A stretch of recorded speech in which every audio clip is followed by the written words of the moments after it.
inovação, cultura, pesquisa científica, universo acadêmico. Você está ouvindo Bibliocast, o seu podcast da Biblioteca Fez. Olá, pessoal! Espero que todos estejam muito bem. Sejam bem-vindos ao terceiro episódio do nosso podcast. Hoje nós estamos lado a lado com um profissional incrível e uma excelente pessoa. O convidado da vez é psicólogo, graduado pela Unesp de Bauru, com pós-graduação em psicopedagogia pela Unimes e em dependência química pela Fatelos. Possui extensões em temas como autismo, teoria e oficina pelo espaço multidisciplinar de aprendizagens e em saúde mental pela Unifesp. Durante a pandemia, atualizou sua prática com aperfeiçoamentos em consultas terapêuticas e psicoterapia breve, além de técnicas para o trabalho com grupos online. Ambos os cursos oferecidos pela USP. Atuou por 3 anos como psicólogo do SUAS, no município de Ibirajara, e por 7 anos no SUS, na Prefeitura de Lençóis Paulista. Foi bolsista no projeto de extensão da identificação de estudantes com indicadores de superdotação e suas áreas de interesse ao enriquecimento curricular, uma proposta interdisciplinar, e no NITAPS, da Unesp de Bauru. Atualmente é psicólogo da Faculdade de Ciências da Unesp de Bauru, integrando a gestão técnica psicossocial do NITAPS, que é o Núcleo Técnico de Atenção Psicossocial. E, além disso, é mestre também em Psicologia do Desenvolvimento e Aprendizagem, na linha de pesquisa, desenvolvimento, comportamento e saúde. Possui experiência em avaliação cognitiva, dependência química, intervenções terapêuticas individuais e em grupos, saúde pública, saúde mental e atenção psicossocial. Muita coisa, né? Nós estamos falando do psicólogo Danilo Gabas. Danilo, seja muito bem-vindo ao nosso podcast. Muito obrigado, prazer imenso estar aqui com vocês. É uma honra. E até porque eu gosto muito da biblioteca, gosto muito das postagens da biblioteca, assim, eu aprendo muito com vocês e me divirto também, porque o Instagram da biblioteca é fantástico, tem postagens muito criativas e que eu aprendo e me divirto muito. Muito obrigado pelo convite. Obrigada, Danilo. Seja muito bem-vindo ao nosso podcast, né? O Danilo, assim como a Marília já apresentou, ele é psicólogo do NETAPS, da Unesp de Bauru, e um parceirão nosso já, né, Danilo? A gente tem desenvolvido algumas atividades junto, em conjunto com a STS, da FES. Daqui a pouco você já pode vir para a FES direto, né? Sai de Bauru e já vem para cá. Bom, mas hoje o Danilo está aqui para uma conversa muito necessária, que é para falar sobre neurodiversidade e inclusão no ensino superior. Bom, Danilo, mas antes da gente começar a entrar nessa temática, conta um pouquinho para a gente o que é o NETAPS, né? Como é a atuação do NETAPS dentro da Unesp e qual é a sua atuação como psicólogo dentro do núcleo. Certo. Bom, o NETAPS, ele é um núcleo de atenção psicossocial, né, que foi criado em 2016. Né? Ele foi criado nessa época e desde então ele vem evoluindo. Né, porque, a priori, ele foi criado para atender os casos de saúde mental mais graves que se configuravam nessa época. Em 2018, ele toma um corpo, né, quer dizer, ele vem com essa questão assim, de vários profissionais do campo da psicologia alinhados para lidar com essa demanda. Uhum. E na época nós achamos assim, que a demanda iria diminuir, né, mas, na verdade, infelizmente, a demanda aumentou. Então, na medida que a demanda foi aumentando, o NETAPS foi crescendo também. Uhum. E nesse crescimento, nós sempre buscamos assim, nos basear muito nos princípios do SUS, né? Uhum. Principalmente nos princípios de que a prevenção ela é mais importante, né? E deve ser mais trabalhada do que o tratamento. Né? Melhor é quando a gente consegue prevenir para a moléstia não acontecer do que ela acontecer e depois a gente trabalhar. Né? Uhum. Então, nós temos hoje, assim, nos esforçado muito para trabalharmos a prevenção. Só que nós também oferecemos serviços, né, de atendimento no campo da psicoterapia breve, que é o nosso serviço de acolhimento. E uma curiosidade do NETAPS é que, a partir de 2022, ele deixou de ser um projeto e passou a ser um programa, né, um programa que é de saúde mental que atende a todos os campos da Unesp e que tem ali um orçamento, né, anual. Também é importante assim, a gente lembrar que No campo da saúde mental, cada unidade tem a sua STS, a Seção Técnica de Saúde, que é a unidade territorial ali do território que os alunos vão lá para receber atendimentos diversos, não só no campo da saúde mental, mas dentro do campo da saúde. Só que a gente sabe que, infelizmente, é difícil, às vezes, em algumas épocas, né, que a demanda é muito intensa, é difícil ter RH nesses espaços que supram essa demanda. Então, se acontece da demanda for maior do que as pessoas que estão lá para atender e forme muita lista de espera, aí entra o NTAPS. Né? Esses casos, geralmente, são encaminhados para o NTAPS, e uma vez que o NTAPS trabalha de forma primordial, né, com atendimentos à distância, atendimentos online, então viabiliza esse contato, né, e esse fluxo dos alunos, caso eles tenham critério aí para o atendimento em psicoterapia breve. Então é isso é o NTAPS, em poucas palavras. Esse atendimento, ele é individual ou ele é só coletivo no NTAPS? Ele é individual. Os atendimentos, eles são na metodologia, né, no referencial teórico da psicoterapia breve, e individualmente, online. Todos online, Danilo. Todos online. Só os casos mais graves, né, os mais graves a gente atende na sede do NTAPS, que fica em Bauru. Esses casos são poucos que aparecem, mas nesses a gente tem uma sala de atendimento ali. E a unidade é responsável por encaminhar os alunos ou... Isso. Os encaminhamentos vêm das unidades. Geralmente, quando a STS tem muita lista de espera, porque às vezes em alguns períodos acabam acontecendo, né, de muita gente procurar ao mesmo tempo, e aí eles não têm como atender imediatamente. Então, essa comunicação entre a STS e o NTAPS, ela acaba sendo muito enriquecedora por isso. Os encaminhamentos muitas vezes aparecem nessa via, né? E assim, nós temos também alguns grupos que acontecem no município de Bauru, só que online nós não temos grupo. Então, todos os grupos que existem hoje no NTAPS são presenciais, porque realmente fica difícil de trabalhar grupos online, né? Então, acaba sendo lá mesmo. Ah, legal, muito bom conhecer um pouquinho mais do NTAPS, né? A gente ouve falar, mas às vezes a gente não sabe como que ele atua, como que ele funciona, né? Ficou bem esclarecedor. E agora entrando então na nossa temática sobre neurodiversidade, a gente percebe que esse tema vem ganhando bastante visibilidade, né? A gente ouve falar neurodiversidade, neurodivergência, e para explicar um pouquinho assim, com palavras simples, para que todo mundo possa entender, o que é esse conceito, neurodiversidade? Legal você, inclusive assim, muito legal vocês terem colocado como pauta esse tema, né? O tema importante. Bom, em palavras simples, para todo mundo entender, neurodiversidade, assim, num sentido mais amplo, todos nós temos, né? Porque assim, cada pessoa cresceu em determinado lugar, cada pessoa tem um antecedente pessoal ali, né? De um território, de um lugar, de lugares que a pessoa frequentou, né? De ensinos e aprendizagens que a pessoa teve acesso, ou não, né? Isso por si só já faz com que o nosso cérebro ele acaba se moldando, né? De maneiras diferentes. Né? Só que aí entra uma outra questão, né? Existem cérebros, que são os cérebros típicos, né? Que o número, a forma das conexões das circuitarias cerebrais é uma circuitaria um pouco mais alinhada entre eles, né?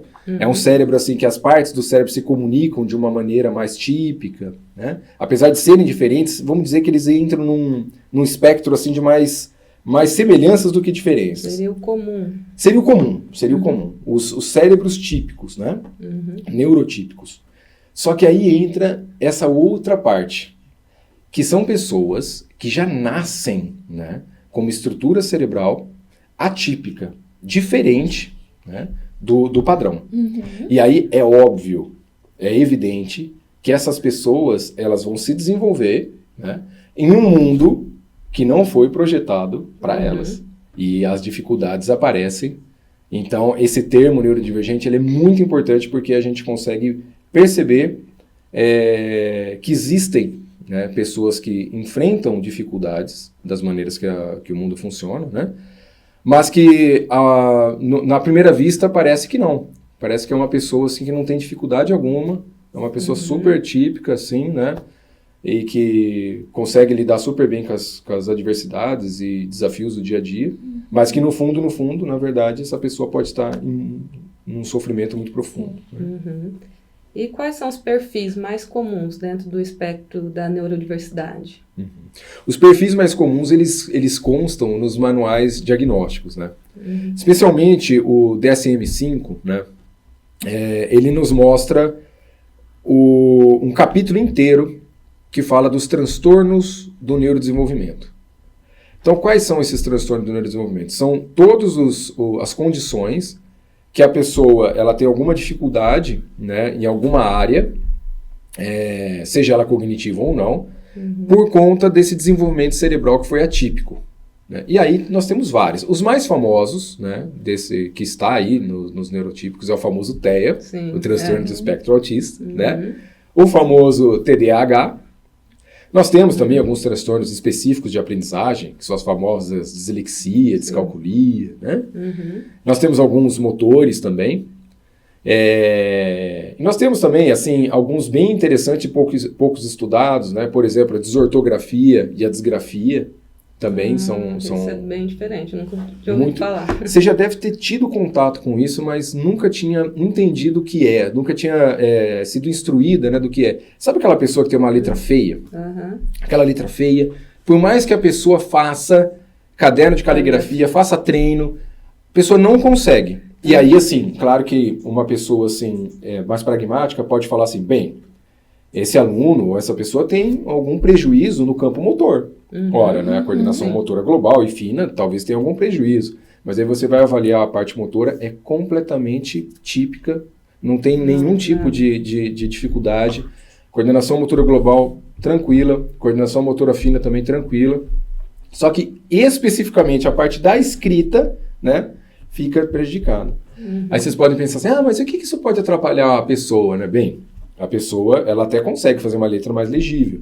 Mas, assim, isso demanda tempo, né? O tempo para ela fazer um tracejado mais legível, né, é um tempo que, às vezes, as pessoas típicas não precisam. Porque para as pessoas típicas é tranquilo fazer isso, essa escrita assim, rapidinho, e sai legível. Então, essa pessoa já fica para trás, porque realmente ela não consegue, porque aquela área específica, muito específica do cérebro dela, se desenvolveu de uma maneira atípica, né? O que traz essa dificuldade. Então, ela precisa, muitas vezes, né, a partir dessa condição, de algumas adaptações, né? Que aí é uma questão relacionada à inclusão, sabe? Sim, exatamente. E ela pode se desenvolver somente nessa área ou estaria ligada a outro espectro? Pode acontecer de vários transtornos do neurodesenvolvimento se cruzarem, né? Que aí são as comorbidades. Então, assim, por exemplo, pode acontecer de uma associação entre o TEA e altas habilidades, por exemplo, ou do TEA e do TDAH. Isso pode acontecer também.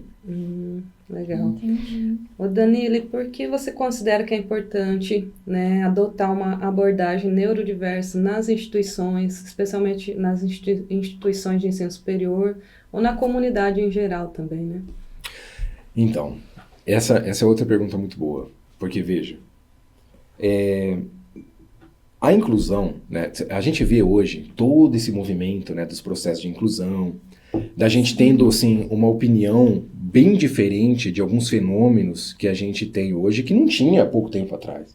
E muita gente pergunta, né? Muita gente comenta e pergunta, fala assim, hoje o pessoal é muito chato, né? Hoje a sociedade tá chata, eu não posso fazer nada. Cheio de mimimi. Cheio de mimimi, não posso fazer nada, não posso falar nada, tudo é certinho, tem que ser certinho. Mas vejam, isso, em grande parte, é resultante, né, de todo esse processo de globalização, de informação, né? Hoje a informação que chega pra gente é uma informação muito rápida, né? Muito precisa e muito intensa também, né? Hoje a gente vive num mundo de várias informações. O que falhava a informação antes, hoje a gente tem de sobra. E o que a informação faz? Faz muitas vezes que a gente aprenda certas coisas, compreenda certos fenômenos e mude a nossa percepção e a nossa conceituação também do que a gente achava que era no passado. Então, veja, uma coisa que eu achava que era frescura, né? Quando eu aprendo e tenho conhecimento do que realmente é, eu posso ressignificar esse meu conceito e ter uma ideia diferente. Eu falo, eu achava que era frescura, mas não é. Né? Então, as pessoas acabam mudando a sua atitude. Por isso, é importante trabalhar neurodiversidade na universidade. Porque o que acontece? Esses estudos mais profundos nesse campo, parece que é super antigo, mas datam de 2004 para cá. Que é quando é super recente, que é quando os equipamentos mais tecnológicos, né, de neuroimagem, sabe aqueles equipamentos, aqueles eletrodos que põem assim, né, ressonâncias, que a gente pôde estudar o cérebro mesmo para ver o que acontece. E esses são recentes. Então, muitas respostas vieram a partir desses aparelhos tecnológicos, né? Então, vocês não têm ideia de quantas pessoas adultas são neurodivergentes, estão dentro, por exemplo, do espectro autista, por exemplo, e nem sabem que estão. E viveram uma vida de múltiplos sofrimentos. Geralmente essas pessoas vêm, né, num tratamento no campo da saúde mental, com muito sofrimento.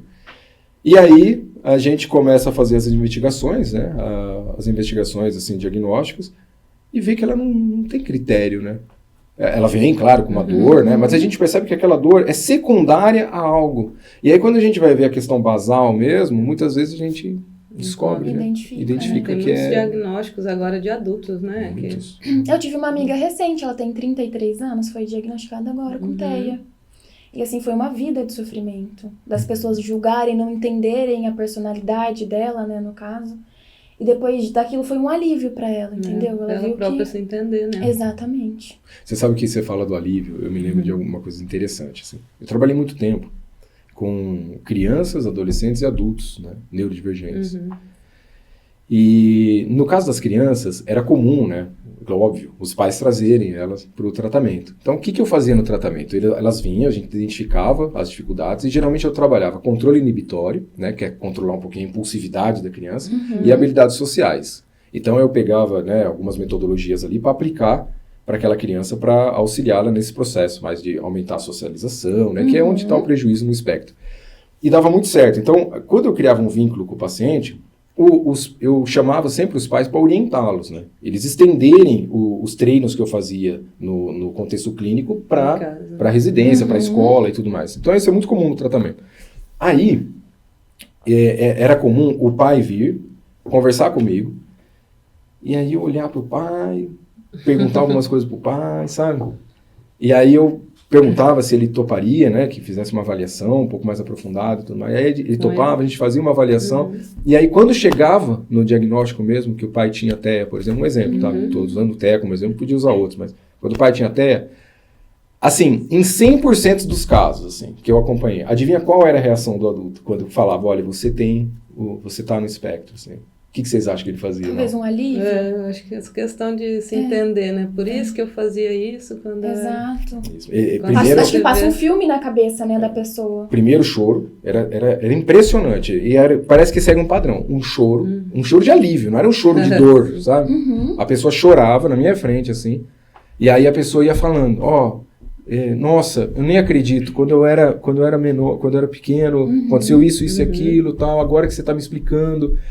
E isso é uma reação muito comum. Ou quando a pessoa chorava e depois falava assim, mas como que você sabe de tudo isso?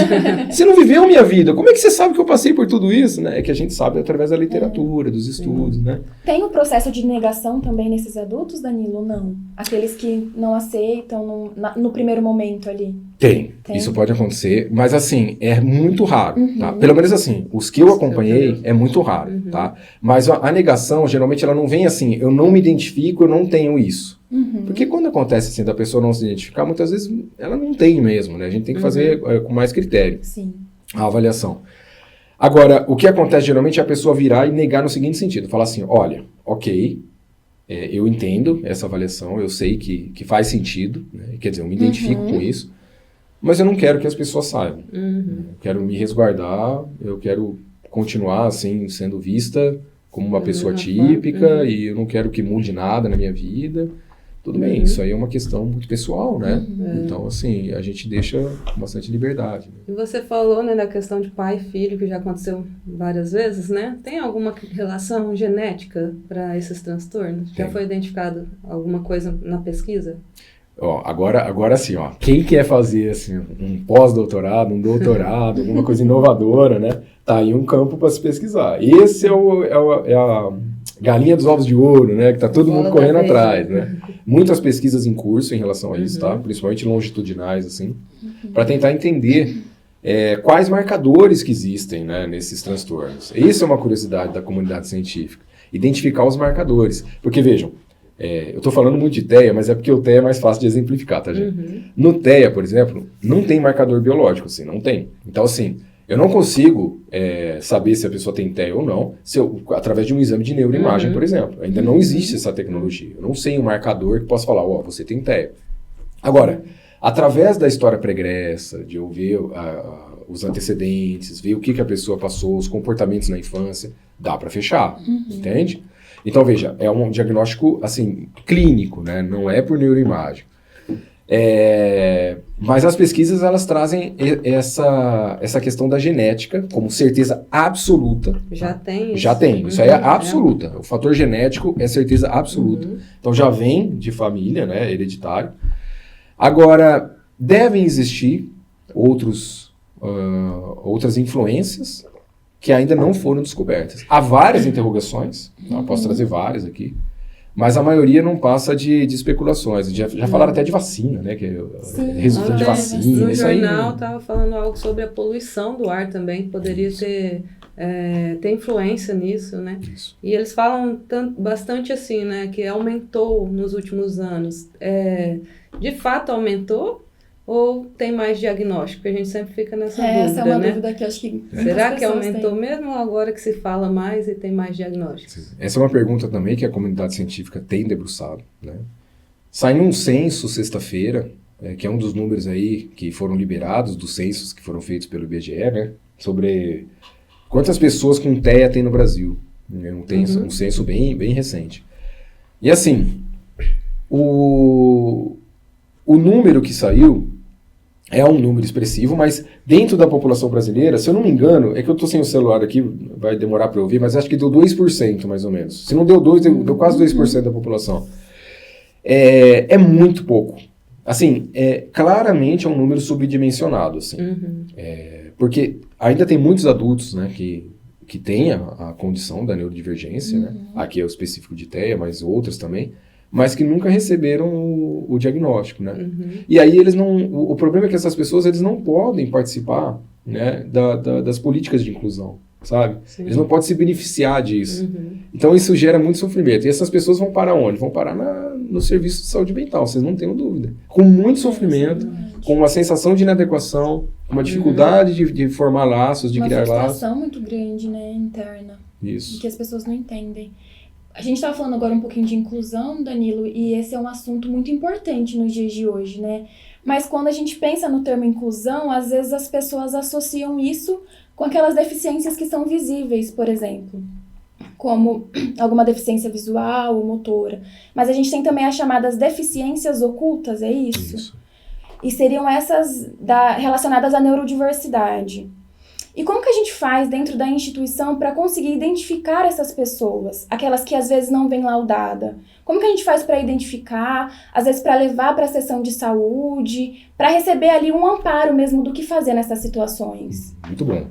Só fazer um parênteses das deficiências ocultas, aí a gente já entrou no espectro maior, né? E aí vai além da neurodivergência, né, da neurodiversidade.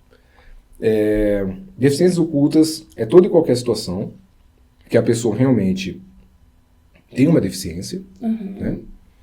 Mas que não dá para perceber. Entende? Ou seja, que o mundo é estruturado de uma forma, as coisas são estruturadas de uma maneira que aquela pessoa realmente tem dificuldade em se adaptar, né? Em conseguir executar alguma coisa, né? Ou ter um bem-estar naquele ambiente que ela está inserida. Para vocês terem uma ideia, nesse guarda-chuva entra até mesmo casos de ansiedade refratárias, depressão refratárias, né? Que eu falo assim, que são resistentes ao tratamento, porque esses casos são casos mais neurológicos, né, do que comportamentais, do que resultante de comportamentos, né, de interações sociais. Nesses casos, infelizmente, né, a comunicação entre os neurônios, os neurotransmissores, eles acabam sendo produzidos de uma maneira aquém, né, atípica, para menos, né? E isso acaba muitas vezes trazendo essa cronicidade, né, nesses episódios. Às vezes depressão, ansiedade, né? Então a pessoa realmente, ela, por mais que ela tente, ela não consegue né? Então até isso entra, para vocês terem uma Olha ideia, só. né, esses casos. Que são os casos mais graves, refratários, né? Qual foi a outra pergunta que você falou? Como a gente faz para reconhecer essas atipicidades? Como a gente pode apoiar, acolher de certa forma? Se a gente leva isso até a seção de saúde dentro da universidade, qual seria o procedimento? Tá. Bom, primeiro, e o mais importante, tá? Essa é a receita do bolo. Abrir o coração, abrir o coração para informação, né? Sim. Tem algumas coisas assim que acontecem, alguns fenômenos no campo da percepção que eu considero muito interessantes, assim. Às vezes, a gente acredita numa coisa, né? E a gente não quer ressignificar aquele conceito de forma alguma, por mais claro que seja as coisas, as informações. Não adianta, eu não quero, e eu me baseio, assim, às vezes, as pessoas se baseiam em premissas, né? Assim, não tão verdadeiras, sabe? Em exemplos que não diz respeito à totalidade, diz respeito a um recorte muito pequeno da situação, mas que a pessoa mantém aquilo como uma referência, né? Então, abrir o coração para o conhecimento é isso. A gente se propor a conhecer as pessoas nas suas diversidades, aprender com elas, ressignificar ideias que a gente cria, às vezes, de uma maneira muito leviana, né? Mas ressignificar de uma maneira mais interativa mesmo, conversando com a pessoa. Para a gente conseguir identificar, né? Quando a gente faz isso, fica mais fácil. Se a gente vê uma pessoa passando alguma dificuldade, ou se a gente vê que a pessoa está num momento difícil, a gente pode sim perguntar se está tudo bem, ver se a gente pode ajudar em alguma coisa. E se a gente vê que realmente a situação ela vai além daquilo que a gente pode ajudar, hoje existe na universidade vários locais que a gente pode inserir essa pessoa para que a pessoa seja acompanhada, né? Vamos supor que a gente não identificou que a pessoa seja neurodivergente, mas a gente identificou que ela está em sofrimento, né?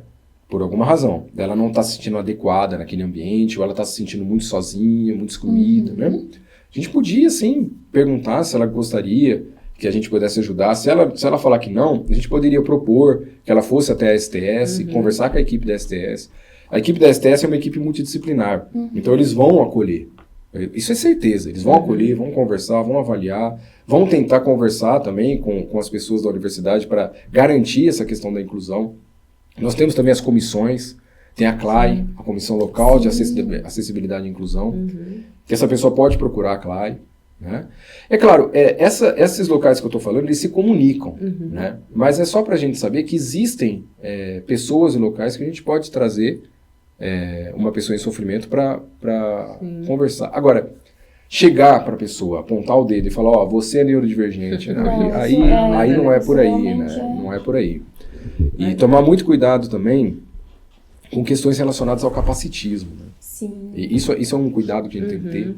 Se a gente vê que aquela pessoa tem uma dificuldade e tudo mais, isso não significa que a pessoa não consiga fazer, né? Ou que a pessoa não se propõe a fazer. Sim. Às vezes a gente quer proteger demais, ou quer garantir que aquela pessoa não vá participar de certos processos, porque a gente considera que ela não vai conseguir.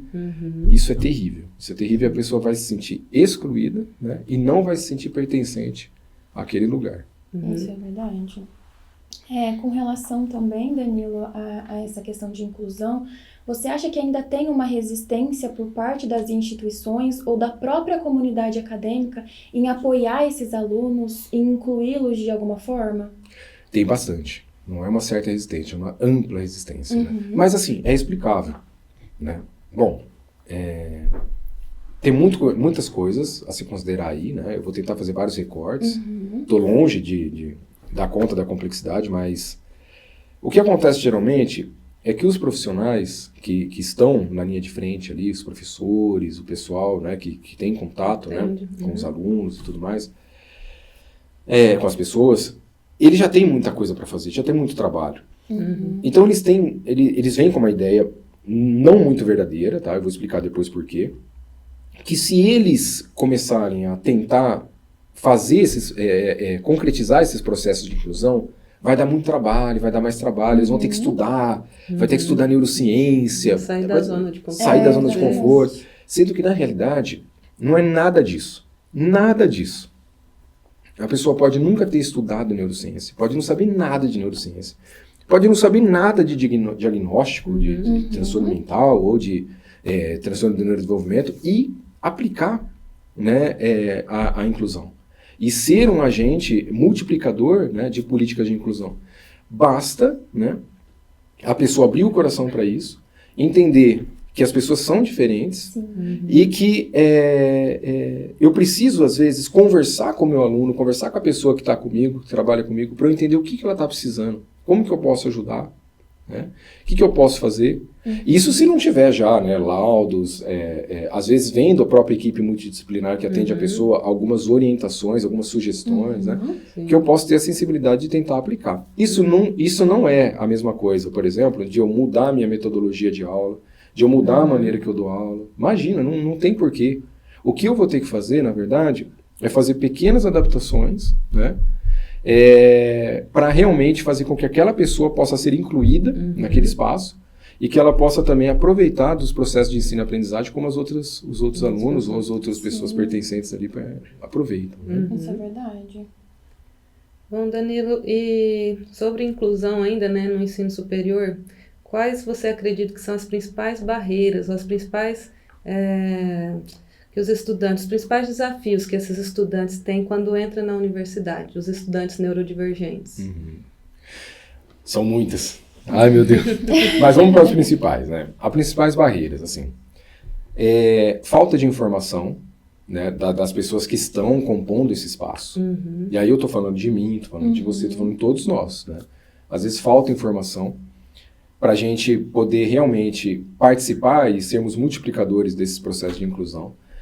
Falta de informação também da questão legal, de como que o nosso espaço, como que a Unesp, por exemplo, ela vê essa questão da inclusão. A gente tem uma portaria, né? Portaria 69 de 2020, ela traz, assim, com vários artigos, assim, de maneira muito organizada, qual que é a visão da instituição em relação a isso. Né? E existem vários eixos que eles pedem para a gente realmente dar conta, né, dessa questão da inclusão e que muitos de nós, às vezes, nem conhecem, né, a portaria ou nem conhecem como que a nossa própria instituição vê isso. Então, essa questão do conhecimento é uma barreira, falta de conhecimento, perdão, é uma barreira, que eu acho que tem que ser quebrado o mais rápido possível. Segundo, a parte aí eu estou falando da questão da acessibilidade e inclusão como um todo, tá? Não só para o neurodivergente. As questões relacionadas ao espaço físico, né, tem que ser revista. Sim. As questões relacionadas a todos os espaços que todo mundo frequenta, o máximo possível a gente tem que propor e dar alternativas para quem quiser acessar aquilo ou ter contato com aquilo possa ter, né, independentemente da condição que ela esteja, né. Isso acaba sendo trabalhoso em certa medida, mas é possível porque já existem ferramentas e metodologias prontas para isso. Né?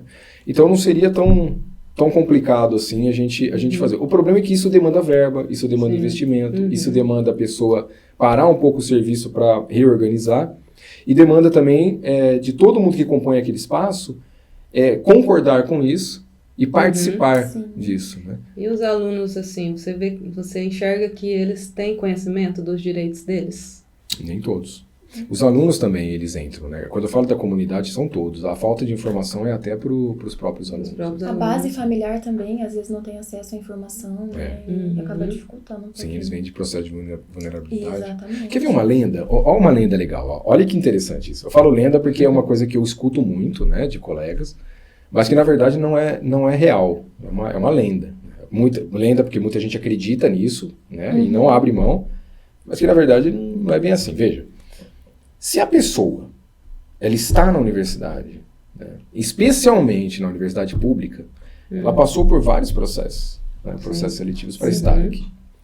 Então, assim, não é qualquer pessoa que está aqui, entende? Não Isso, foi selecionado. Sim. Nas universidades particulares, pode acontecer, né, de uma pessoa que tenha talvez um pouco mais assim, de dificuldade estar lá, né, porque o processo seletivo é um pouco diferente, né, mas também, tanto é que em termos de números, a quantidade de neurodivergentes na universidade pública é maior que na universidade particular é maior que na universidade pública. Isso são números, tá? Agora, Se a pessoa está na universidade e tem essa possibilidade de aprender, né, de ter funcionalidade, a pessoa consegue. Sim. Se eu falar que a pessoa não consegue, eu estaria sendo absolutamente, extremamente capacitista, né? Sim. Agora, tem muita gente que chega e fala, olha, tem muitos alunos e alunas que não deveriam estar aqui. Olha, tem professores que estão aqui nessa instituição que eu não sei como que ele entrou aqui. Ele não deveria estar aqui. Eu não sei como que está sendo esse processo aí. Não deveria estar aqui. Ó, uma coisa eu falo com toda certeza. Se a pessoa está aqui... É porque ela tem capacidade. Exatamente. E se nós proporcionarmos um espaço com inclusão, essa pessoa vai mostrar a capacidade dela e vocês vão ver do que ela é capaz. Exatamente. Nossa, ela vai embora. Vai embora. Falando em docentes, né, e servidores técnicos administrativos, você acha que, especialmente aqui na Unesp, nós estamos preparados para atuar com a neurodiversidade? Ou a que nível de preparação a Unesp está em relação aos seus servidores? Nós estamos aprendendo. Ainda não estamos preparados. Volto a dizer, a questão da informação. Né? E aí eu gosto de trazer esses parênteses para a gente pensar um pouquinho como funciona essa percepção e essa formação de conceitos. Né? Olha só que legal. Eu sou do campo da psicologia, certo? Eu sou do campo da psicologia. Para mim, assim, no meu campo de estudo, isso aí é a mesma coisa que falar a coisa mais comum do mundo, assim, é arroz e feijão. Assim, é comum, eu falo disso sempre. Então esse assunto sempre está ali no meu campo do conhecimento, das minhas conversas e tudo mais. E às vezes eu tenho a impressão, através da minha percepção, inadequada nesse caso, de que outras pessoas também conhecem o mesmo tanto que a gente, e comentam sobre isso o mesmo tanto que a gente. Mas não é verdade. Não é bem assim, né? Não. Vários campos que eu fui visitar, né? Eu conversei sobre isso e eu vi que as pessoas, assim, não têm muito conhecimento, assim, sabe? E que eles pedem, isso que é o mais legal, eles pedem o conhecimento. Sim. Às vezes uma coisa básica, super básica, de falar sobre começo da estruturação cerebral, assim, o que pra gente é o básico do básico, pra eles, assim, é uma coisa espetacular, porque eles estão entendendo como é que funciona de forma concreta, né, científica, esse processo de neurodivergência. Então, tomar muito cuidado com isso, com alguns conceitos que a gente tem. Vou dar só um segundo exemplo que acho que é importante a gente dar. Se for muito extenso, vocês cortam. Não, pode. Jamais. Eu lembro quando eu estava na graduação, né, de psicologia, lá na Unesp de Bauru, um professor de metodologia científica veio com uma ideia para a gente trazer ali uma situação, um problema, né, para a gente poder fazer uma pesquisa em cima daquilo. Ou trazer uma hipótese, né? E aí, eu e mais dois amigos, assim, na época a gente falava muito de religião e tal, a gente tinha uma hipótese. Que a maioria das pessoas que estudavam na Unesp, por ser uma universidade pública, eram ateus ou agnósticos, uma vez que a pessoa tinha a tendência de estudar bastante para passar no vestibular, então eles questionavam um pouco a existência de Deus, né? Então nós tínhamos isso, a gente acreditava nisso. Por quê? Porque os nossos amigos, na nossa volta ali, né? Eles diziam isso, que eram ateus, agnósticos. Então, a representatividade que a gente tinha era só as pessoas à nossa volta. Só que a gente generalizava isso para tudo, certo? A bolha, né? A bolha, exatamente. E aí, o que aconteceu? Eu lembro como aconteceu hoje. Falei pro professor, o professor deu aquela risadinha, assim, de cana de boca, assim, sabe? Olha, que interessante. Qual metodologia vocês vão usar para investigar? A gente montou um questionário bem simples. Escolhemos, né, algumas turmas para dar um N, né, significativo, né, que representasse a Unesp de Bauru, e aplicamos. E aí, assim, A surpresa. o resultado, pasmem. Deu assim, todas as pesquisas que falavam sobre religiosidade no ensino superior davam porcentagens. E o resultado estava assim, condizente, totalmente alinhado com as porcentagens das pesquisas que vieram antes, sabe? Do território, né? A maioria, católicos apostólicos romanos, evangélicos em segundo lugar, espíritas em terceiro lugar, e agnósticos e ateus, assim, 0,2%. Assim. Então, quer dizer, você vê, a gente cai nesses erros o tempo todo. Por isso que eu falo, a gente tem que tomar muito cuidado. A informação é muito importante para a gente não cair nessa armadilha da percepção, de achar que um pequeno recorte ou um recorte de época ainda faz sentido nos dias de hoje. As coisas mudam muito rápido. Né? E esse processo de inclusão na universidade, né, que nós temos o apoio desses núcleos como o NETAPS. Você acha que tem sido suficiente, que a gente está caminhando na direção certa, ou onde que falta avançar? O que está faltando de avançar é a gente criar mais protocolos, né? Protocolos bem definidos em todas as unidades. Eu vejo que, aí é uma opinião muito pessoal, né? Mas aí sim, é uma questão assim que merece uma discussão em colegiados, né? De criar protocolos universais em todas as unidades da Unesp, de como que a pessoa, se ela se identifica, né, com alguma dificuldade e ela for neurodivergente, aonde que ela tem que procurar. Né? No caso de Bauru, por exemplo, a gente tem um protocolo assim, que o discente ou a discente fala para a CLAI, né, para algum membro da CLAI, da comissão, eles vão informar o vice-diretor vai encaminhar para a STS, e a STS de lá, a gente tem um convênio com a Sorri, que é um lugar de Bauru que faz avaliação neuropsicológica, multidisciplinar também. E aí, se necessário, eles encaminham para esse convênio. Aí faz a avaliação, né? E aí, se tiver algum critério, alguma coisa, já fecha o diagnóstico ali. Que legal. Mas é importante lembrar também que, às vezes, não precisa necessariamente do diagnóstico.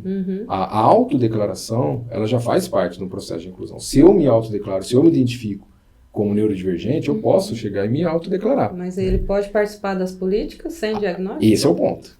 Em relação à inclusão, né, essa parte de inclusão, ele vai participar. Sim. Só que algumas partes da política de inclusão precisa do laudo, do diagnóstico, né, para que a gente possa comprovar realmente que esse aluno ou aluna precisa realmente dessa adaptação específica, né, essa questão mais específica. Que aí facilita, acho que facilita até para o docente ou para o técnico que esteja em contato com esse aluno, porque vem muito específico, né, quando você faz. O problema é fazer. Então, veja, por isso que eu falei do exemplo de Bauru, porque hoje na Unesp a gente não tem, nas Unesps, né, a gente não tem um local que faça avaliação neuropsicológica. Aí você fala assim, mas assim, é só mandar para o SUS, né, tudo bem, o SUS faz. Olha, é raríssimo quando o SUS tem um serviço desse. E quando tem, geralmente é conveniado com outro serviço. E às fica vezes muito o tempo demorado. também, né? Demorado. Muito. Então, você acha que para a gente avançar, precisaria ter um instituto desse dentro da Unesp? Ajudaria bastante. Uma equipe, né? Talvez uma equipe volante ou uma equipe multidisciplinar que tenha nessa equipe um neuropsicólogo, uma terapeuta ocupacional, uma enfermeira, né? Talvez um médico psiquiatra, para que ele possa, assim, os casos mais graves, por exemplo, o caso de um aluno que é de permanência, que realmente, assim, fica difícil ele ter acesso a esse tipo de serviço, aí essa equipe volante possa fazer essa avaliação, para que a gente possa ter realmente um critério ali. Às vezes pode acontecer da pessoa fazer a avaliação e falar, olha, você não está enquadrado, né, nos transtornos do neurodesenvolvimento, o seu caso está enquadrado com tais condições. Né? Então direciona bastante a questão. Legal.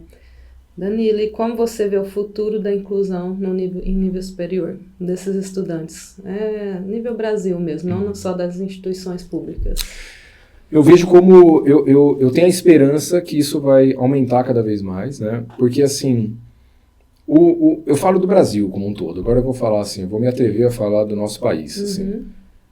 O nosso país não suporta mais essas questões que ainda estão assim legitimadas aqui. Eu falo questões relacionadas à concentração de renda, questões relacionadas a poucas pessoas terem oportunidades e muitas não terem, isso.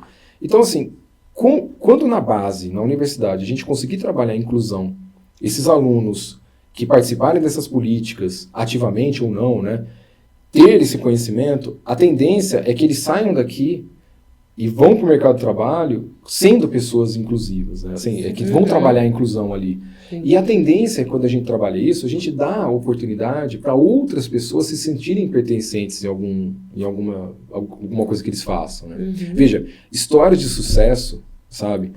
De sucesso que eu falo não é financeiro, não. Estou falando de sucesso quando a pessoa se sente realmente feliz naquilo que ela está fazendo.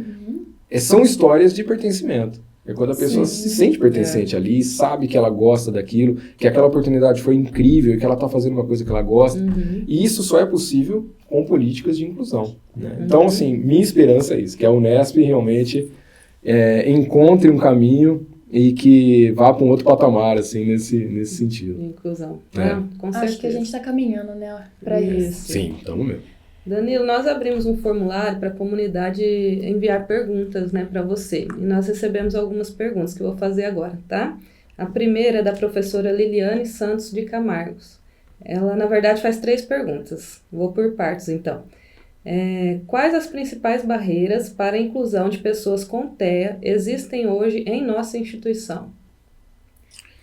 Quer que eu fale as outras? Melhor respondendo por partes. Então Né? tá bom, pode responder. Liliane, um abraço para você, obrigado pela pergunta. Legal essa participação.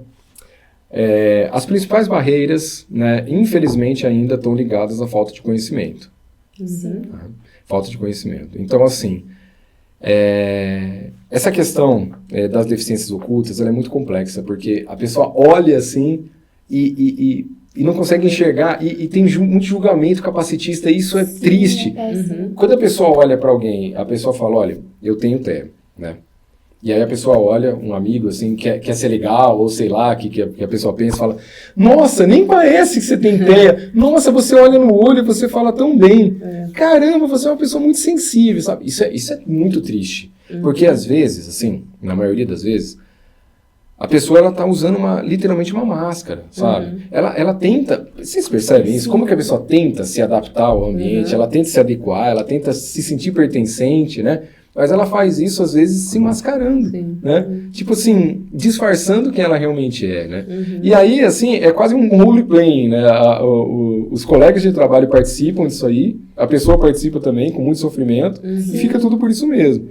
Então, veja, se a pessoa tem mais informação, e a pessoa vem e tem, né, está no espectro autista, a probabilidade disso acontecer é mínima. Porque a pessoa tem informação e sabe que existem pessoas no espectro que são assim. Existe a dupla excepcionalidade, existem situações que existe uma associação entre o TEA e altas habilidades, o que disfarça muitos sintomas, mas isso não significa que a pessoa não tenha várias dificuldades, né? E aí fica mais fácil, né, da pessoa poder ter liberdade, muitas vezes, de falar, olha, você pode me ajudar nisso, ou você pode apagar a luz, coisa simples, sabe? Já aconteceu, por exemplo, de eu estar num ambiente de trabalho, e um colega de trabalho virar para mim e falar assim, nossa, hoje a fotossensibilidade tá brava, hein? Não, vamos apagar a luz. Não, mas vai te atrapalhar. Olha, cuidado, né? Vai te atrapalhar. Mas nem nada. Eu uso o computador, eu tô usando o computador. Não, mas vai atrapalhar. Não vai. Você vê, mascarar, né? Eu quero me adaptar ao mundo. Então aí a gente apaga a luz, né? E fica tudo bem. E ninguém sai prejudicado disso. Não muda a vida de ninguém. São detalhes, né? Que melhora a vida do outro. Sim. Isso eu tenho um exemplo de vários aí que podia dar. E a segunda pergunta, você considera que há políticas que pensam de forma inclusiva nos servidores, técnicos e docentes, ou estamos mais focados na questão do ensino? Olha, assim, eu não posso responder uma coisa que eu não sei, tá? A minha percepção, também sou colega de trabalho, né, sou servidor também, eu não vejo, tá? Assim, entre os servidores eu não consigo ver, assim, iniciativas, assim. O que eu vejo, que eu acho muito legal, assim, são lugares específicos, palestras, né, e tudo mais, que nem todos vão, sabe? É aquela coisa, assim, me interessa esse assunto, eu vou. A pessoa que mais precisa ouvir, às vezes, fica de fora, né? Mas eu não vejo uma movimentação, assim, pelo menos da minha percepção, dos servidores participarem desses processos. Os docentes, aí eu falo dos técnicos, né? Os docentes eu vejo mais. Eu vejo uma mobilização maior para que eles participem desses espaços de ensino e aprendizagem nessas condições, para ter referência, né, para caso eles forem aplicar alguma ação de inclusão, né? Mas entre os técnicos, infelizmente, não, e tem que ter. Tem que ter. E por último, dá para falar em ensino superior inclusivo sem políticas que incluam os docentes e os técnicos que são PCDs? Não, impossível. Por isso que eu acho super importante, assim. Mas aí entra também uma questão, assim, um pouco, assim, de uma certa exposição, a gente tem que tomar um certo cuidado com isso, né? Mas eu sou super a favor de fazer alguns coletivos, né? Alguns coletivos, assim, entre os colegas, entre os alunos. Nós temos os coletivos, né? Vários coletivos, que é super legal, né? Eu participei já de algumas discussões entre eles, os coletivos. Já fizemos também um encontro, né, de alunos neurodivergentes, foi super divertido, muito legal, muita informação, né, muito aprendizado. E olha só, que bom que eu lembrei isso. Isso foi uma coisa fantástica, assim, que exemplifica bem essa questão da Liliane, na prática. Encontro de alunos neurodivergentes, nós fizemos no IB lá da Unesp Botucatu, foi muito legal. Qual que era a nossa esperança? Tá? Nós queríamos que os técnicos comparecessem? Não era isso que a gente esperava. Nós queríamos que os docentes comparecessem? Não. Os docentes, a gente sabia que ia ser difícil, porque eles não queriam, porque eles estavam dando aula, o horário era muito complicado. A gente queria que os alunos comparecessem. A gente queria que os alunos das salas, viessem para entender o que é a inclusão, o que é a neurodiversidade, para não ter esses comentários capacitistas. Fulano não precisa, que é isso? Você está ajudando, fulano não está me ajudando. Como se fosse ajudar, né? Não tem nada de ajudar. Só que aí, sabe o que aconteceu? Os alunos não apareceram. Sabe? Ficou o que lá? Um evento super interessante, alguns professores, alguns técnicos, alguns alunos sim, mas não na quantidade que a gente esperava que fosse aparecer. Então, vejam, percebam a complexidade disso. A gente fala muito dos técnicos e dos docentes, mas entre os alunos também precisa de um trabalho. Eles vão estar ali na convivência diária, né? Entre eles. A maior parte do tempo, né? Vai ser com eles. Claro, eles estão lá. Então, você percebe? Todos nós somos corresponsáveis por ampliarmos, né, essas políticas e reproduzirmos, né, essas políticas de inclusão. Isso aí. Bom, agora tem uma pergunta do professor Rafael Zadorosny. Na verdade, são duas também. Vou fazer por partes. Chegamos ao atual desenvolvimento científico e tecnológico em uma estrutura psicossocial muito diferente da atual. Agora, com todas essas questões mais políticas do que sociais, tais como equidade em vez de mérito, descobrança em vez de responsabilidade por atos e escolha, pela primeira vez o QI da nova geração é menor do que da anterior. Por que, então, continuar nesse sistema fadado ao fracasso? Muito bom. Muito boa pergunta, assim. É uma pergunta, assim, que eu acho que é super legal para a gente poder discutir em camadas, né? Eu acho que aí... Acho que a gente pode começar na camada do QI, né? Do QI, ele está se referindo, provavelmente, a um livro muito interessante de um neurocientista, que eu não vou lembrar o nome, eu tô com a memória ruim hoje, viu? Bom, no livro, depois eu tento lembrar, mas no livro, esse neurocientista, ele traz uma informação que é super interessante, que nas avaliações cognitivas de vários países, essa última geração agora é a primeira geração que não ultrapassou, né, o nível de conhecimento dos pais. Só que isso, vamos dizer que a questão é mais complexa, né? Isso é resultante, infelizmente, de uma mudança das relações sociais e uma mudança das relações de trabalho que propiciaram, infelizmente, um tempo de exposição a telas bem maior. Hoje nós temos várias pessoas que são literalmente viciadas em telas, né? Não conseguem ficar um minuto sequer sem ver a tela.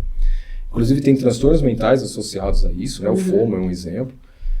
E aí isso acaba tendo consequências, né? Em termos neurológicos, óbvio que tem consequências. Se eu tenho menos estímulo e fico só em recortes ali, num campo de complexidade pequeno, né, eu vou acabar não dando conta, né, de refletir e pensar situações um pouco mais complexas. Eu fico limitado, realmente, né, nessas questões. E aí o que ele traz no livro é isso. E realmente é verdade. Você vê várias crianças aí com telas desde muito cedo, né?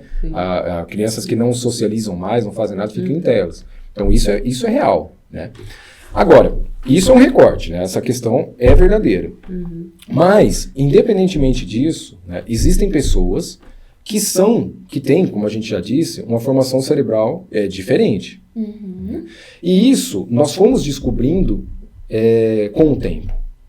Todos os manuais diagnósticos, eles foram atualizados na medida que essas descobertas foram sendo feitas na comunidade científica, né? A gente que faz essas descobertas. E aí o que acontece na prática? Coisas que a gente achava que era frescura no passado, hoje a gente percebe que na verdade não é frescura, né? É uma coisa que vai muito além de frescura, né? É uma questão neurológica, ou seja, não é a pessoa que quer ou não, tem preguiça ou não. Vai além disso, a pessoa nasce assim, nasceu assim, né? Quer dizer, é muito difícil, muitas vezes, da gente conceber essa ideia, né? E se referenciar no passado, às vezes também, é um risco. que aí a gente corre um risco que a literatura assim, costuma dizer que é o risco do saudosismo. Né? O que é o saudosismo? É a gente lembrar de algo do passado, mas filtrar só as coisas boas, esquecer das coisas ruins. Né? Então, assim, isso é uma armadilha que às vezes acontece, até com relacionamentos passados, né? A gente às vezes tem saudade da pessoa que a gente se relacionava, fala, que saudade de tal pessoa. Mas, na verdade, foi terrível, porque se não fosse terrível, a gente estaria com a pessoa até hoje, né? Então, esse saudosismo é perigoso. Então, a gente tem que tomar cuidado com esses critérios de análise e analisar como um todo, né? Tudo bem, no passado, pessoas enfrentavam certos problemas, tinha menos frescura, né, entre aspas, as pessoas se encaravam e tudo mais. Só que o mundo no passado era um mundo completamente diferente do mundo de hoje. Hoje a gente está num mundo competitivo, tecnológico, a gente não tem mais espaço para todo mundo, a esperança virou um negócio meio complicado, né? A gente prospectar o futuro é bem mais desafiador. Né? Pessoas antes que tinham assim, um modo de ser um pouco mais restrito, não gostavam de socializar muito, às vezes se davam bem. Né? Hoje, se a gente não se expor de uma maneira assim bem intensa, sabe, dificilmente a pessoa vai conseguir ter relações de trabalho assim que vão dar dignidade, dinheiro, etc. Porque a gente vive numa sociedade assim super expositiva, né? As pessoas que são pessoas assim que ganham mais hoje são pessoas que se expõem, que pelo menos assim teoricamente se sociabilizam bem, né? Então eu vejo isso como uma questão assim, de respostas da comunidade científica e a gente tentando criar uma sociedade mais justa. Né? E não é de forma forçada isso. É só colocando em prática o que a gente aprende através do resultado das pesquisas e dando oportunidade para pessoas assim que nunca teriam essa oportunidade. Porque essas pessoas vão parar onde? Essas pessoas vão parar em lugares que às vezes elas não querem estar. Né? Tinha mais camadas nessa pergunta. O que faltou responder? Ele perguntou por que continuar nesse sistema fadado ao fracasso. Sistema que ele fala de inclusão? Acredito que sim. Onde o QI, na verdade eu entendi que a pergunta dele relaciona o baixo QI ao processo, às políticas de inclusão, né? É porque assim, na verdade não é fadado ao fracasso, porque assim, pelo que eu estou entendendo, né, da sua colocação, professor, é que parece-me que se a gente, para um aluno desse ou uma aluna dessa, das políticas de inclusão, ser aprovada, pelo que eu entendi, tá? Significa que a gente vai ter que dar uma nota para esse aluno, ou vai ter que dar um jeitinho para ele passar. Não é isso, tá? Não, isso não é inclusão, isso é capacitismo. Não é isso. A questão é a gente encontrar uma forma, né, que esse aluno ou essa aluna consiga passar pelos processos de ensino e aprendizagem e consiga chegar até um nível necessário para que ela seja aprovada em determinada matéria. E eu tenho N exemplos para dar, né? Por exemplo, vou dar um exemplo para o professor assim, concreto. Tinha um aluno que ele não ia bem numa matéria, se eu não me engano, de física. Posso estar enganado, mas era de exatas, acho que é de física. E aí o professor tentou várias metodologias com esse aluno, e esse aluno ele não tinha nenhum tipo de laudo, tá? Nada. Ele tinha uma dificuldade muito pessoal. E ele tentou várias metodologias, o professor sentava com o aluno, tentava explicar tal. Até que um dia o aluno chegou para o professor e falou assim, professor, você pode dar uma lista de exercício resolvido para mim? Porque nas aulas de matemática do ensino médio, eu conseguia aprender com uma lista de exercícios resolvidos. O professor virou para ele e falou assim, não, porque não tem nada a ver isso. Esse tipo de metodologia é uma metodologia que não funciona. Como assim, lista de exercícios resolvido? Eu vou dar outros exercícios na prova. Eu quero saber se você sabe fazer questões com a mesma estrutura, mas mais complexas, né? Não as mesmas questões. Quer dizer, o professor não deu. Passou-se um tempo, esse aluno ele foi avaliado, foi laudado, ele estava dentro do espectro autista, tá? E aí foi feito o que ele pediu, através das políticas de inclusão. Para ele foi dado uma lista de exercícios resolvidos. Resultado, ele estudou a partir dessa lista, ele fez a prova, com outras perguntas, não eram as mesmas, outras perguntas, mas com o mesmo teor, né? E ele passou na prova. Não passou com 10, mas passou com 8. Passou, entendeu? E ele não conseguia nem 3 antes. Agora, vocês podem me perguntar assim, tá, Danilo, explica isso. Como que pode? Porque não faz sentido. Não faz sentido porque o cérebro dele é neurodivergente. Né? Pra gente, nós nunca vamos entender como é que ele faz, mas ele faz. Ele aprende assim. E assim, pedagogicamente, assim, não vai atrapalhar em nada. Né? Não vai mudar nada. É uma maneira atípica de ensino e aprendizagem que funciona com ele e não funcionaria com outras pessoas. Né? Então é nesse sentido, não é jamais ficar passando as pessoas, tal.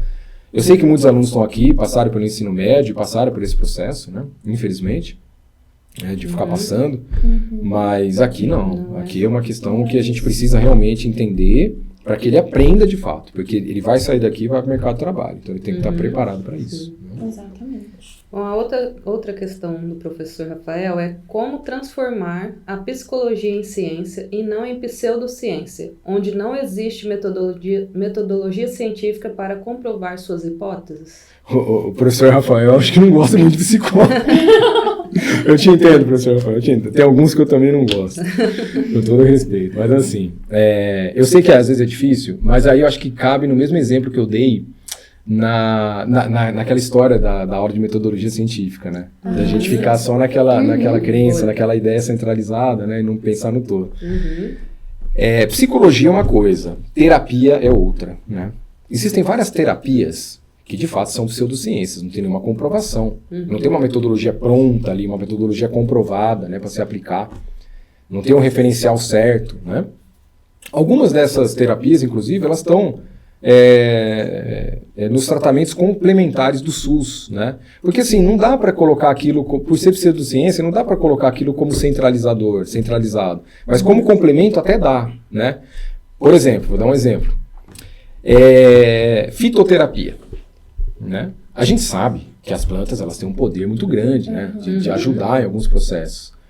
Mas assim, a gente tem um N assim, para provar realmente que tomar chá de capim-cidreira, todo mundo vai diminuir os níveis de ansiedade? Será que existe um N assim, que comprove isso? Sabe, não tem, mas o que a gente tem é que pessoas que estavam em tratamento, né, com uma equipe multidisciplinar, passando por terapias científicas e que faz o uso de capim-cidreira por tantas doses no dia, apresentou uma melhora. A melhora veio do chá? Veio do tratamento? Não sei. Às vezes de falar, né? Só de eu pensar que eu vou tomar um chazinho de capim-cidreira já... Ai, que tranquilidade. Olha como me deixa tranquilo e calmo, que gostoso. Pois é. Mas você entende como é? Por que é complementar? Sim, uma prática complementar, né? Então é nesse sentido. As terapias, muitas delas têm mesmo essa característica de serem pseudociências. Agora, o campo da psicologia... Aí eu posso te garantir, se você quiser eu posso até te mostrar isso, né? Existem várias metodologias, em vários referenciais teóricos, né? A que mais se aprofunda dessa parte de evidências científicas, de reproduções, né? Do que é feito em laboratório, ou feito em pesquisas com pessoas, né? É a psicologia comportamental, né? A psicologia comportamental tem essa base, né? Que ela tenta aplicar uma metodologia e as pessoas depois poderem reproduzir na íntegra isso e dar o mesmo resultado. Né? E as outras referenciais também. As pessoas falam muito de psicanálise, né? Psicanálise é pseudociência, não sei o quê. Mas veja, olha só, professor. Eu sei que talvez você seja de exatas, e exatas é muito legal, porque exatas é uma coisa assim que é concreto, é isso, entendeu? Então, o próprio nome de ciências exatas, né? É isso e ponto, né? Não tem como. Agora, nas ciências humanas, fica difícil às vezes, apesar de existirem metodologias, mas fica muito complexo a gente conseguir trazer uma pesquisa com aprofundamento e que a gente consiga reproduzir na íntegra aquilo, né? Existem, tá? Mas elas dão muito trabalho, porque elas têm que ser longitudinais. Então, no campo da psicanálise, tem metodologias que usam o campo da linguagem, né? Que a gente analisa a linguagem, e através dessa análise a gente vê se deu resultado ou não certo procedimento, né? Nesse campo. E, às vezes, apresenta resultado que sim, às vezes que não, né? O problema é que, como é muito trabalhoso, mas muito trabalhoso, existem poucas, sabe? Existem poucas pesquisas longitudinais que mostram isso, né?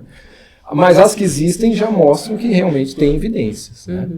Então, concluindo, assim, eu sei que eu fui meio raso na resposta, que a gente tem pouco tempo também, mas eu convido o professor, se ele quiser, né? Eu fico à disposição, sabe, para conversar. Eu gosto até de conversar sobre isso, para explicar e tudo.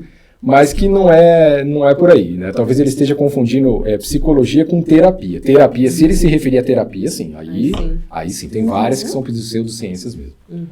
Bom, a gente vai para a terceira pergunta, então, Danilo, que foi feita pela servidora Thelma Carolina Lima Martins. Na verdade, é mais uma reflexão bem interessante, inclusive. Existe um caminho a ser percorrido antes do ensino superior. A inclusão se inicia com aceitação, acolhimento e amor da família, pois assim o pontapé inicial é dado para enfrentar as lutas e desafios de uma sociedade que, infelizmente, caminha a passos curtos para uma inclusão verdadeira. Existe sim o olhar de acolhimento e vontade de muitos para que a inclusão saia da teoria. Porém, as burocracias, sistemas falhos e políticas públicas nem sempre colaboram para uma prática eficiente. Para falarmos de inclusão na área acadêmica, é preciso voltarmos para a inclusão na educação infantil. Quando esta realmente ocorre, consequentemente nas demais esferas educacionais, não aceitamos menos do que foi oferecido na educação infantil. Assim sendo, as universidades também devem oferecer meios e ferramentas para uma educação inclusiva em seus centros de convivência e educação infantil, pois é colher no ensino superior a semente que se planta na educação infantil, ou seja, é uma via de mão dupla. Pais servidores atípicos, me incluo aqui, desenvolvem atividades laborais com mais qualidade e eficácia, sabendo que seus filhos atípicos estão em um lugar seguro e acolhedor, que respeita e preza pela inclusão deles dentro do mesmo ambiente universitário que se encontram. As crianças de hoje, dos Centros de Convivência e Educação Infantil das universidades públicas, serão os futuros universitários, técnicos administrativos, pesquisadores, docentes e cientistas. Excelente comentário, excelente comentário. Eu acho que é legal ela trazer também essa questão do ensino infantil, né? Como que é importante a gente desde cedo pensarmos nisso, nessas questões relacionadas à inclusão. E um dado interessante é que, assim, é claro que muitas vezes na escola, na observação dos professores, né, a criança vem para fazer alguma avaliação. E quanto antes a criança fizer essa avaliação, melhor. Porque assim, a gente tem uma janela de desenvolvimento muito forte entre 0 e 6 anos de idade, que é a primeira infância. Por exemplo, se uma pessoa tem laudado que ela é neurodivergente aos 4 anos, por exemplo, a gente consegue fazer um trabalho ali, multidisciplinar, para que aquela pessoa consiga, né, ter algumas habilidades que vão ajudá-la muito nas relações interpessoais, nos desafios, né, que a vida vai acabar impondo. E isso é perfeito. Só que assim, a escola, geralmente, no campo da pré-escola, do ensino infantil, nem sempre, da creche, perdão, nem sempre a criança está nesse ambiente, nem sempre o professor tem um olhar atento para isso, né? Mas no CCI, é uma coisa interessante, no CCI, eu já peguei casos do CCI que a pessoa viu, identificou, né? Falou com o pai, falou com a mãe, foi feita a avaliação. Então, assim, você vê como é importante isso. E outra questão, outro aspecto disso também, é que existem alguns professores e professoras, né, que eu inclusive já tive contato, que eles vinham, assim, com muitas duras críticas, né, sobre os processos de inclusão. E críticas, assim, no seguinte sentido. Isso nunca existiu, não sei por que isso é para dar mais trabalho pra gente. Pra quê? O mundo sempre funcionou assim. Funcionou porque a gente não via eles lá, né, jogados funcionou lá. Pra gente, né, no caso, não pra eles. As pessoas excluídas, mas enfim. Altas críticas, né? Por mais que eu tentasse falar assim, não quero saber, tá, tudo bem. Aí, aconteceu do destino, né? A pessoa acabou tendo um filho neurodivergente, né? Ou um familiar neurodivergente. E é impressionante a transformação, sabe? Pra você ver como a percepção é uma coisa interessante. Sim. Antes a pessoa ela tinha aquele conceito que ela não queria ressignificar de jeito nenhum. Depois ela começou a ressignificar, né? A pessoa fala, da mesma maneira que eu quero que as pessoas cuidem do meu parente, do meu filho, né? Eu quero cuidar também, sabe? Então a cabeça da pessoa vai para o outro lado. Por isso que eu falo, a informação ela vai aumentar processos empáticos, né, de empatia, e vai facilitar com que a gente tenha ideias e criatividade para participar, né, desses processos de inclusão. Isso é verdade. Bom, a última pergunta, Danilo, veio do docente Alexandre Silva. Na verdade, ele fez 5 perguntas e a gente pode ir separando por tópicos. A primeira delas é: quais são os elementos essenciais para uma sala silenciosa para alunos autistas que possa atender todos os níveis de suporte necessário? Ótima pergunta. Primeiro, todos os alunos dessa sala, eles têm que entender, né, o que está acontecendo, através da empatia. Tá? Lembra que eu dei o exemplo da luz, da lâmpada? Sim. Isso é pura empatia, né? Segundo, a pessoa, ela tem que ter realmente essa questão da hipersensibilidade sensorial. Pode ser que a pessoa não tenha, tá bom? Suponhamos que a pessoa tenha, tá? E que realmente isso desregule a pessoa. Porque não é todo autista que tem essa sensibilidade, né? Às vezes as pessoas têm essa Julgam ideia. errado, né? Jogou errado. O espectro ele é tão amplo, mas tão amplo, que não dá pra falar, olha, é isso e ponto, sabe? É claro que tem que estar dentro desses sintomas, tem que estar dentro disso, sabe? Mas varia muito de pessoa para pessoa. Um autista não é igual ao outro, isso é fato, tá? E aí, assim, veja, por convenção, todo mundo tem a empatia, os colegas de sala sabem que tem que maneirar. Isso eu posso garantir. Quando a gente tem empatia e entende uma coisa, todo mundo vai fazer. Isso eu posso garantir. Ar-condicionado, tem que ver o barulho, né? Se tiver muito barulhento, a gente tem que buscar alternativas para o ar continuar gelando, para ter um conforto térmico, que é importante também, mas ter um som menos... Um ruído menor, né? Um ruído menor. Né? Existem hoje aparelhos de ar-condicionado que são assim, que ajudam, né? E sempre tentar trazer, né, essa pessoa, né, convidá-la ou propor para que a pessoa se sente num espaço da sala que esse som não fique tão intensificado, né? E assim, é legal porque a pessoa mesma, ela vai se sentir pertencente, compreendida, né? E ela não vê aquilo assim, quando o processo de inclusão acontece, propriamente dito, ela não vê aquilo como que as pessoas fazendo aquilo obrigado, ela não se sente constrangida, né? Ai, porque, que nem da luz, né? Ah, não, deixa acesa, vai atrapalhar você. Isso é a pessoa se sentindo constrangida. Ela percebe que é uma coisa natural, que é por convenção. Então, a gente naturaliza isso, sabe? E fica numa boa. Ninguém, não atrapalha ninguém. Todo mundo sai bem.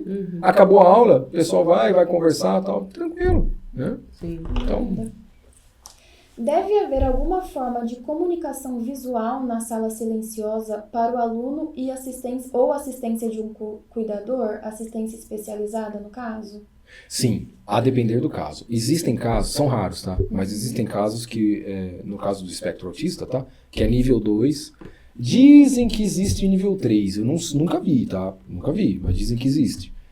Que é nível 2, nível 3? É quando a pessoa precisa realmente de um suporte, né? Quando a pessoa não tem, assim, essa questão da autonomia. A pessoa precisa realmente de um suporte. Né? Às vezes, a pessoa ela consegue ter o processo de ensino e aprendizagem, mas a pessoa não vocaliza. A pessoa não tem essa questão. Mas existem outras formas de linguagem que ela consegue compreender. Entendi. Aí, isso vai estar no laudo, tá? Nas orientações, sugestões. Aí sim, pode ser muito bom a pessoa colar algumas imagens, né, que dizem respeito ao que vai acontecer, até para a pessoa poder se situar e se organizar antecipadamente para o que vai acontecer. Então, geralmente, essas imagens, assim, é um cronograma, né? Então, você vai chegar na sala, você vai sentar na carteira, você vai fazer isso, depois vai ter tal aula, para a pessoa já chegar e já saber o que vai acontecer. Né? Isso, mas assim, esses casos, geralmente, são os casos, assim, mais complexos, né, que existem sim, mas que a maioria desses casos complexos, eles vêm laudado e no laudo já vem as sugestões do que precisa. E aí a gente vai conversar com a CLAI, vai conversar para ver como que a gente consegue, a partir da legislação da Unesp e da Federação, né, como que a gente vai realmente viabilizar isso para aquele espaço específico. Né? Certo. Quais preocupações de segurança devem ser consideradas ao projetar e equipar uma sala silenciosa? Nossa, eu não entendi essa pergunta. Assim, segurança? Quais precauções de segurança devem ser consideradas ao projetar e equipar uma sala silenciosa? Precauções de segurança. Eu tô entendendo que é no momento que eles estão montando a sala, será? Entendo que sim. Eu acho que existe alguma precaução ali que ele deve pensar relacionada à equipar, segurança, né, essa sala desses silenciosa. alunos. Isso. Fica difícil responder, porque realmente, assim, não sei se eu tô ruim da cabeça. É que às vezes, assim, é legal, assim, esse tipo de discussão, é que essa palavra segurança que eu não consegui entender, assim, que a pessoa O que a pessoa Sente queria... como segurança, né? O que ela entende como segurança, assim. Seria segurança dos alunos, talvez? Talvez, né? Repete a pergunta, vamos ver se eu Quais consigo. precauções de segurança devem ser consideradas ao projetar e equipar uma sala silenciosa? Talvez de conforto para esses alunos? Não sei. Eu acho que é isso. Eu acho que eu entendi também nesse sentido, né? De garantir que realmente seja eficiente, né? Eu acho que seja nesse sentido. Eu acho que é nisso, né? A gente precisa saber exatamente quais aspectos que realmente atrapalham o aluno nesse Acho sentido. que é muito individual, né? É de muito, cada aluno. isso, esse é o segredo, né? A gente quer universalizar isso, mas não é bem assim, ainda mais no espectro. A gente precisa desse contato. A melhor pessoa para a gente saber o que a pessoa precisa é o próprio aluno. Se a gente conseguir ter esse contato com o aluno e essa facilidade, né, o aluno estar vinculado a gente, fica muito mais fácil. Sim, realmente. Muito mais fácil. É um caminho, assim, em linha reta, vamos dizer. Ele falando ainda um pouquinho da questão da sala silenciosa, ele fala como identificar essa necessidade. A demanda tem que vir da família em algum momento, ou a própria instituição? Essa é boa. Então, assim, entra naquilo que a gente falou. Para quem que a gente vai encaminhar, né? Suponhamos que o aluno seja laudado já, ou que ele se auto-identifique, né, com TEA. Tá? E ele começa a apresentar essa questão dos sons, ele se desorganiza, ele entra em crises, né? Aí cabe a gente conversar com o aluno, tentar entender o que está acontecendo, né? Que tipo de som que mais atrapalha, o que está acontecendo. São sons simultâneos, é um som específico, né? Se ele conseguir falar, aí a gente passa para o pessoal da CLAI ou para o pessoal da STS, né?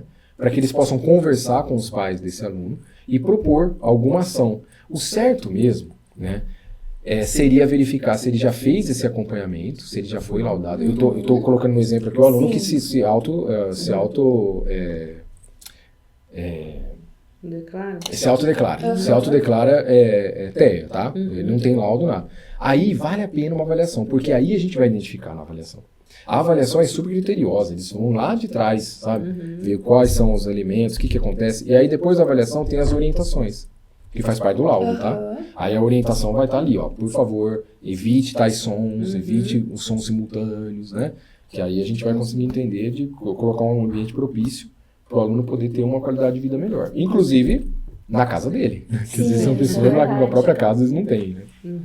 E a última é como improvisar uma sala silenciosa para atender uma necessidade específica por um pequeno período. Eu acho que depende muito também, né, da situação em si, do aluno. Sim, essa questão do improviso foi fantástica também, porque no meio público existe muito isso, sabe? O improviso, ele é quase que uma regra, assim, no meio público, porque a gente sabe que, assim, a gente conseguir verbas para as coisas é muito difícil, né? Mas o bom é que existem espaços para isso, e numa emergência, se ainda não conseguimos construir a sala, numa emergência a gente consegue improvisar. Sim. Então, um exemplo, esse ambiente aqui eu vejo como um bom improviso, sabe? Vamos supor que seja uma situação na qual requer uma sala absolutamente silenciosa para eu poder conversar com o aluno ou avaliar um aluno, alguma coisa assim, né? A gente poderia trazer ele para um ambiente assim. Né? Aqui é um ambiente completamente silencioso, né? Ou outros ambientes. Agora, se for necessário, né, algum ambiente específico, sabe? E se realmente for, vamos dizer assim, tiver um critério específico para que isso seja construído, aí a gente precisa entender o que o aluno precisa. É muito individual. É muito individual, muito. Danilo, então, para a gente encerrar, que mensagem você deixaria para estudantes, para docentes, para servidores técnico-administrativos, para gestores que queiram contribuir com esse ambiente mais inclusivo na nossa universidade? A mensagem é uma mensagem muito simples, ó. Aproveitem esse movimento da inclusão, tenham acesso à diversidade, conheçam pessoas diferentes, conheçam pessoas que vão além daquilo que você está acostumado a ter contato, né? Porque isso só vai gerar coisas boas. Vão gerar muitas aprendizagens, nós vamos ressignificar vários conceitos, a gente vai entender que muita coisa que a gente pensava, na verdade, não tem nada a ver e não tem nenhum problema nisso, a gente está aqui para aprender, né? E eu quero que todos nós, que a gente aproveite o que a universidade tem para oferecer e que nós sejamos pessoas que vão realmente ser mensageiros e mensageiras, né, e perpetuadores dessas políticas de inclusão. Eu acho que isso é o mais importante. E para isso, é claro, a gente tem que estar com o coração aberto, para a gente sempre aprender, né? Nunca é demais. A gente está aqui para isso, a gente está aqui para aprender. Então, sempre que a gente puder, a gente tem que aprender. Essa é a mensagem. Exatamente. Obrigada, Danilo, por essa manhã aqui, por passar todos esses conhecimentos. É um tema muito assim, emergente e necessário na universidade, né? Sim. A gente só tem a ganhar com esses conhecimentos, por você estar aqui sempre na FES, com atividades, como essa que vai ter amanhã para os docentes e outras com os alunos. Então, nós só temos que agradecer a sua participação aqui. Exatamente, foi uma manhã muito proveitosa, a gente aprendeu muito, com certeza. E a gente que trabalha com o público consegue aplicar um pouquinho do que a gente aprendeu hoje aqui. Então, no final das contas, é abrir o coração e estar ali disposto a acolher e lidar com as diversidades da forma que vier, né, Danilo? Exato. Acho que é isso. E como forma de agradecimento, um mimo aqui do Bibliocast. Nossa, vou guardar. Nossa, que legal. Eu fui, olha que legal. Eu fui, legal. Nossa, muito obrigado. É um prazer imenso, assim, uma honra estar aqui. Vocês sabem que eu sou fã.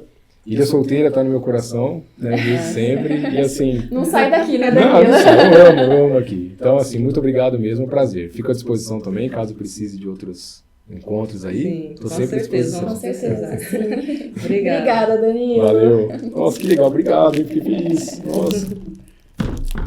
Cara, essas canequinhas aqui, assim, eu dou um valor pra isso aqui que vocês não têm noção. É bom demais, né? Não, eu deixo tudo assim, sabe, numa Tem cristaleira uma que tem lá. coleção? Tem Eu muito valor. adoro Assim. também, nós faço Eu acho coleção bonito. também. É bonitinho, né? Foi, né, Vai Jorge? despedir, pessoal. Não, hoje nós não despedimos, já encerrou antes, né? Vai despedir. Até a próxima. Até a próxima, pessoal. Tchau!